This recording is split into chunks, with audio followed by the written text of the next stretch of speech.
Здравейте на всички!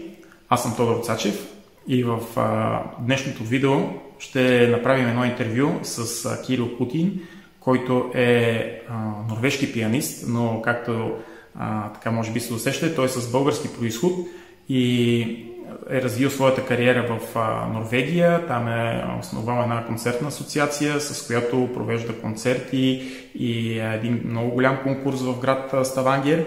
Изобщо неговата кариера е така изцяло развита в Норвегия, но ние искаме да го попитаме за неговото отношение към таланта, изобщо към скритите таланти, към изявените таланти. И така, като първи въпрос, може би да попитаме, Кирил, кой откри твоя талант и кой те насърчи да се занимаваш с музика в началото? Аз самия, това мога да го кажа съвсем откровенно. Талант е нещо, което всеки човек има. Е нещо, което е вътре в нас, и талант според мен е просто инициативата на един човек да се занимава малко повече с нещо, което обича. И аз не деля талант и любов към нещо. За мен това е нещо едно и също. И талант е всъщност това ние да се фокусираме върху нещо, което искаме да правиме и да го правим с любов. След като открих моя талант и бях изцяло пленен от музиката, аз започнах да свиря на пиано още на 4 години. Дори си спомням, в началото моята майка ми се караше да оставя пианото на мира, защото аз не спирах да свиря всеки един момент. Това е, че дали някой е открил таланта, това съм аз, който е открил таланта. Но всички останали около мен, моето семейство, моята майка е музикантка, и това бяха хората, които, цялото семейство всъщност, бяха хората, които ме подкрепяха. И вече в пътя ми на това да съм музикант, изцяло съм получавал подкрепа от семейството, след това от учители, след това от институции, и това е един много важен фактор за развиване на таланта. Аз започнах да уча пиано в моя роден град, Благоевград. Имах невероятно добра учителка, която ме учеше точно в това да обичам музиката. И след време разбрах, че всъщност възможностите, които дава малкия град и музикалната школа в Благоевград, са прекалено малки за моите амбиции.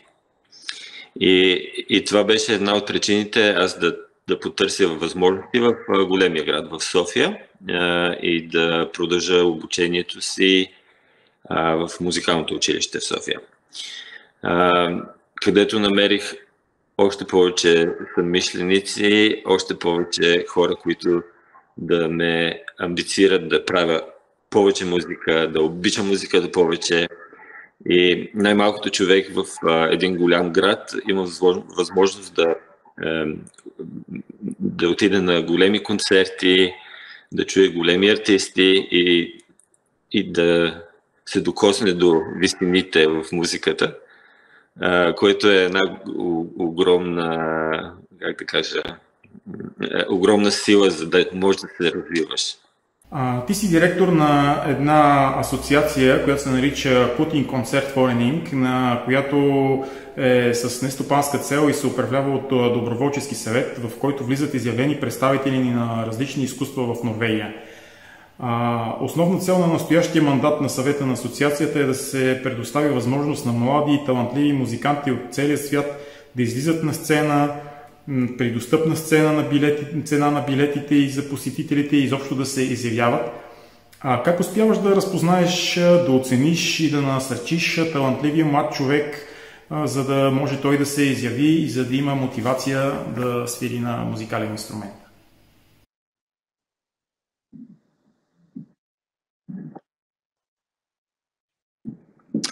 Като става въпрос за разпознаване на талант, е важно да се обърне внимание на индивидуалните способности и постижения на младите хора.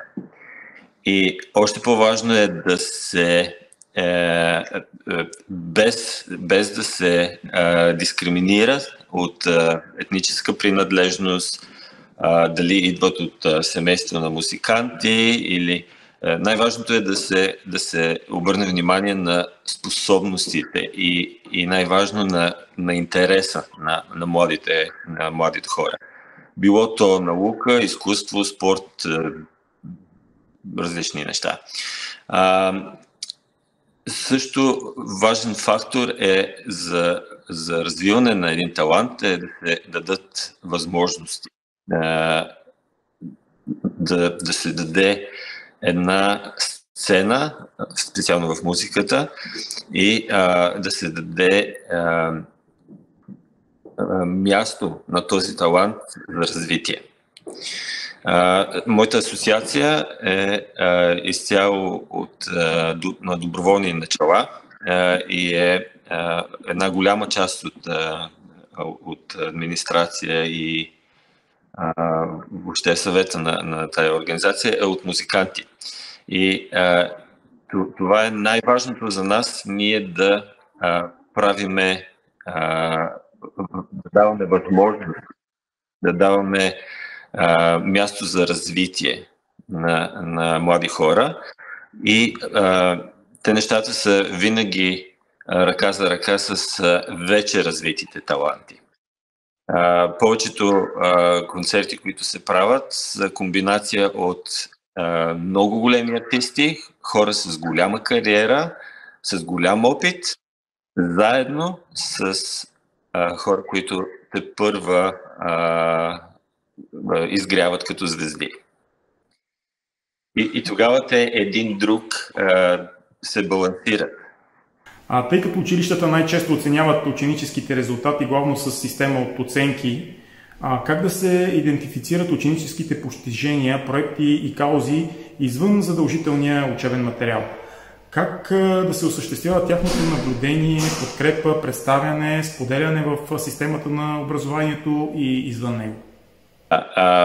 Идентифицирането, наблюдението, подкрепата и всички ученически постижения от проекти, концерти, извън учебни дейности. Това е една много ценна база данни, която ние може да открием таланта и да го подкрепиме. Според мен е важно учениците да имат едно добро портфолио, в което да се документира тяхните изяви, тяхните постижения, които могат да бъдат свързани с извън учебни дейности. Дали ще бъдат конкурси, дали ще бъдат различни концерти, различни проекти, свързани с техния талант, например музиката. Също самите учебни заведения и институциите, те трябва да дадат това, което моята организация всъщност прави, сцена, място, където те да покажат таланта си, да развият таланта си и да могат да бъдат открити по някакъв начин. Това може да са концерти, фестивали, различни публични представяния, специално в музиката на нас ни трябва публика. И за да се събере една публика не е достатъчно просто един музикант, който свири много добре. Трябва да има една институция, която да организира цялото това събитие, защото ние като музиканти ние нямаме време да организираме концерти и да организираме всичките тези 1 милион неща, за да се събере една голяма публика. ние сме фокусирани върху музиката. Как да направим музиката жива, как да покажем нашата любов към музиката, така че да я споделиме с публиката. И училищата могат да подкрепят всичките тези нужди като един организатор, като една организация, която да насърчава талантите и да им дава възможности. А как според теб влияе социалното неравенство на шансовете за постижение в ученическа възраст на представители на уязвими групи и по-специално на ромското малцинство? И как се отразява етническата им принадлежност до техните възможности за развитие на деца и юноши с потенциал в сферата на музикалните изкуства? Трябва да се осигурят качествени програми, които да са насочени към уязвимите групи.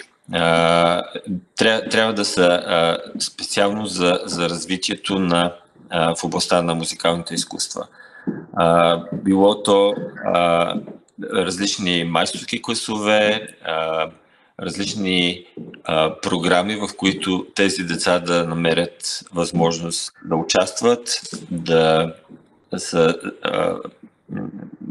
развиват интересите си, да развиват таланта си. Друг фактор е финансовата подкрепа. Обикновено уязвимите групите нямат възможност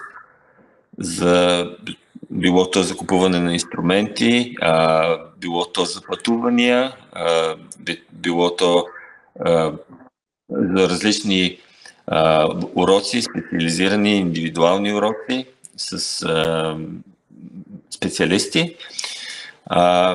И за това нещо трябва пари. И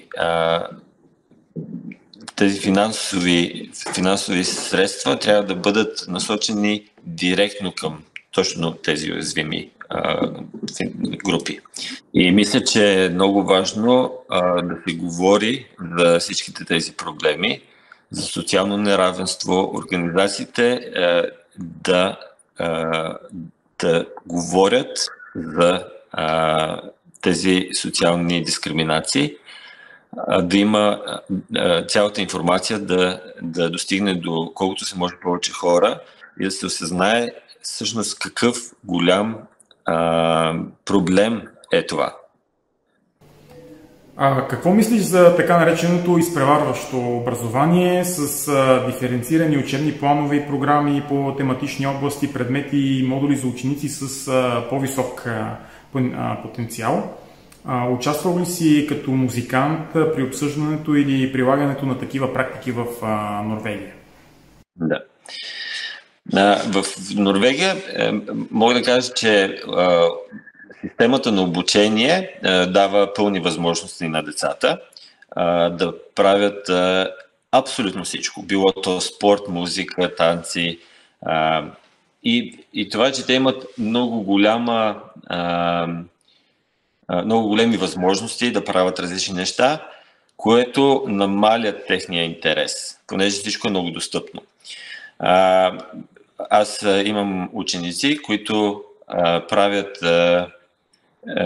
имат различни активитети от порядъка на пеене, свирене, танци, плуване, различни спортове и те имат всеки ден различни активитети, където те са заети с това нещо и е много трудно да се фокусира. И за да се реши този проблем, Норвегия, те са направили специални центрове за таланти, в които децата получават така едно по-дълбоко образование, по-големи възможности за правене на концерти, изяви и самите ученици в тези програми получават уроци от големи артисти, от професори в университети, които се грижат за тяхното развитие още от самото начало. и им дават много големи възможности, които едно обикновено образователно заведение няма как да направи.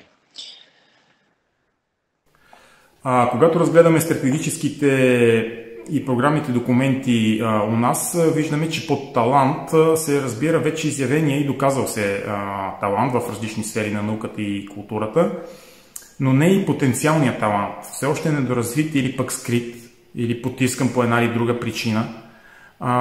Как според тебе да насърчаваме и как да откриваме скритите таланти? Много е важно институциите и въобще информирането на обществото, образователни институции да разберат, че откриването на един талант е от една много голяма важност. Образователно погледнато, общото образование не е достатъчно за развитие на специалните интереси на талантливите деца. Понеже това, което казах в началото, таланта е един вид интерес. Това е една специална нужда, от която самата образователна система трябва да предостави възможности. Трябва специално дефинирани учебни планове за тези деца с тези специални интереси. Те не могат да бъдат общи. Децата с специални интереси трябва да получат възможност за конкретно, специално менторство и наставничество от хора, които са вече с развита кариера, професионалисти, професионални музиканти, хора, които са вече постигнали едно голямо съвършенство, което да споделят с младите таланти. Това може да се осъществи чрез партньорства между образователните институции и различните общности, организации. За да се подпомогнат младите хора да открият и разберат своя талант, трябва да се направят специални информационни и кариерни ресурси, информация, която да достигне до тях и те да имат възможност да изберат сами да отидат на различни участия в концерти, конкурси, майсторски класове и въобще различни области, специфични за техния интерес. Важно е да се създаде подкрепяща среда в самото семейство.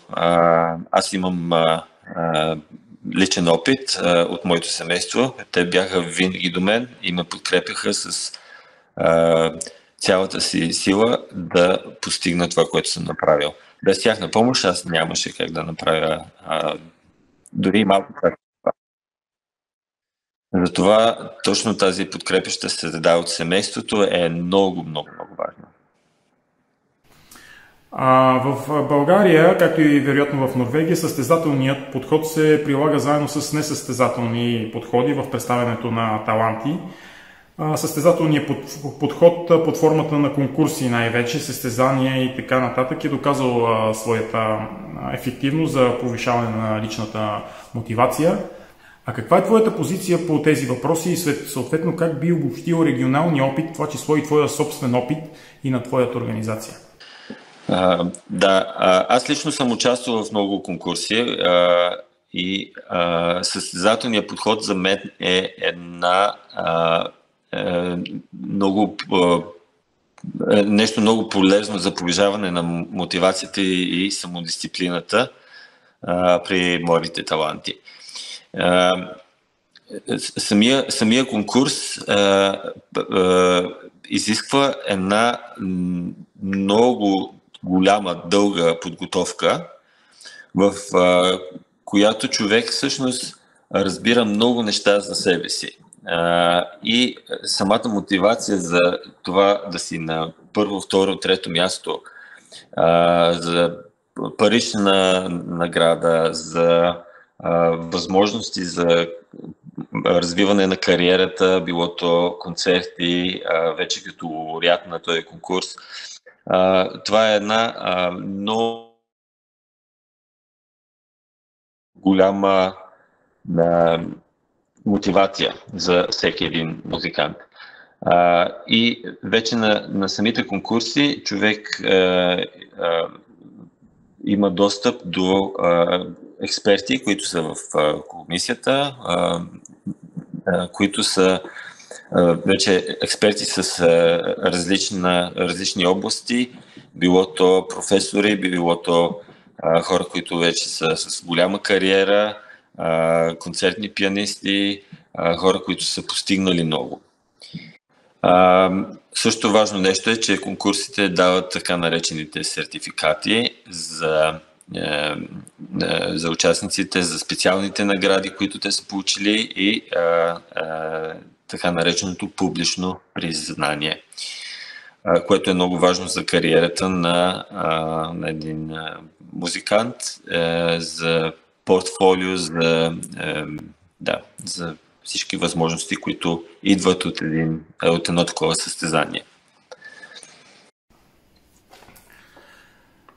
А от септември 2018 година концертната асоциация Кутин Концерт Forening Inc. развива опита си като културен комуникатор в Ставангер, Норвегия, като предоставя възможност за изява на най-добрите музикални таланти. Как подбираш участниците в своите събития, които по-скоро са събития от фестивален, а не от състезателен тип, както конкурсите? И общо взето, как участията във вашите събития се отразяват върху развитието на младите музикални таланти?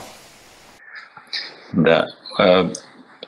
През март 2000 тази година беше открит първия фестивал за пианисти в Норвегия, пиано фестивал Ставангер.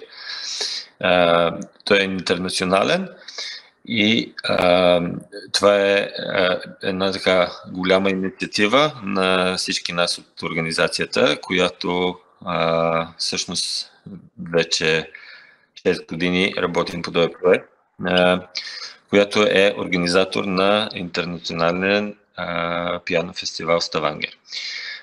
В самия фестивал беше включен майсторски клас, който беше за 15 изявени таланти, млади хора от училища и университети в Норвегия. На тях им беше предоставен безплатен майсторски клас с Пламена Мангова, която е висок клас пианист, не просто преподавател. След 3 урока с Пламена Мангова, която е всъщност втора награда на Куин Елизабет, един от най-големите конкурси в света за пианисти. Тя им даде 3 урока и избра 5 от тези ученици да участват в заключителния концерт на фестивала, гала концерт, в който имаше 11 пианиста от целия свят, учениците от майсторския клас или студентите, така наречени. Това даде възможност на младите хора да свирят и да имат един така заключителен концерт заедно с най-големите музиканти.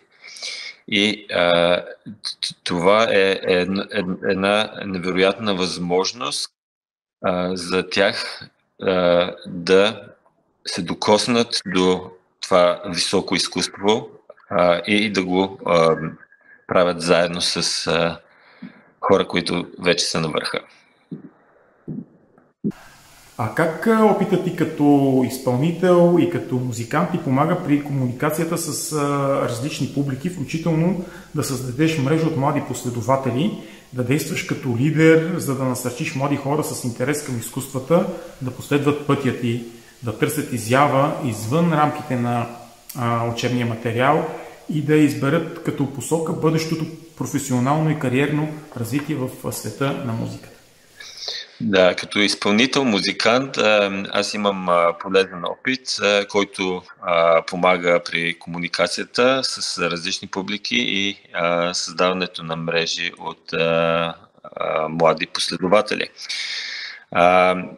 Да, за мен като музикант, първото най-важно нещо е да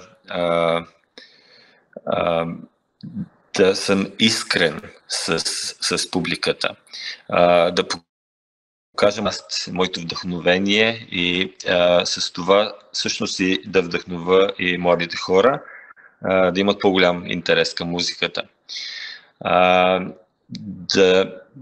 Да ги накарам те да следват своите музикални амбиции и всичко да правят с искренност и с любов към изкуството. През моя опит аз съм натрупал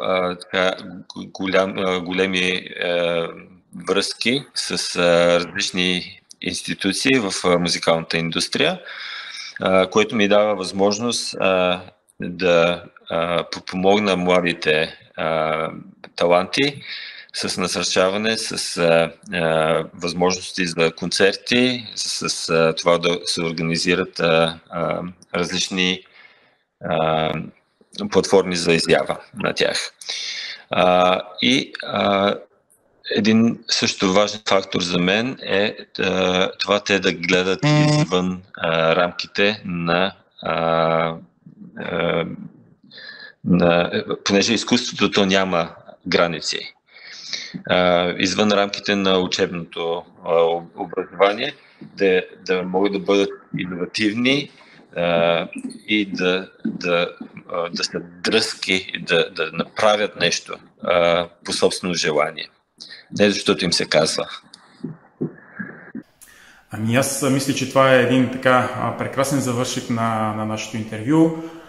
Благодаря ти, Кирил, за това, че така отправи толкова хубави думи към младите хора, към младите таланти, открити и все още неоткрити, и такива, които искат да бъдат